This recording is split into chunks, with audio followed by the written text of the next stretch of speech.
Makeup করার শখ আমার এই জীবনের মধ্যে ঘুচে গেছে। বরকে বলেছিলাম একটু মেকআপ করিয়ে দিতে, বাকিটা ইতিহাস হয়ে গেল আমার জন্য।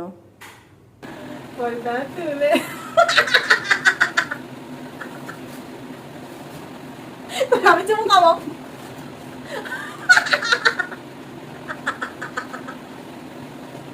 ও মা গো,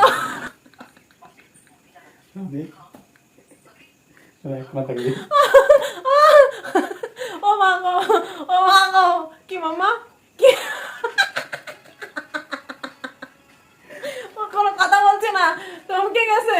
ও বাবা, আমার পেটের কথা আপনি আসতে আসতে ভাব দেখে ওর সাথে কোনো পলক নেই, কিছু নেই, তোমার দিকটা করছে। ও দিতে আমার মালিক কি করে দিছে।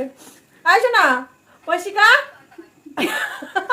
তুই তো নিজে তো জোগাড় সাজিছিস। গাইস, আমাকে এরকম সুন্দর করেছে, এই অবস্থা করে রিলস করতে হবে ওর সাথে, সেই রিলস গুলো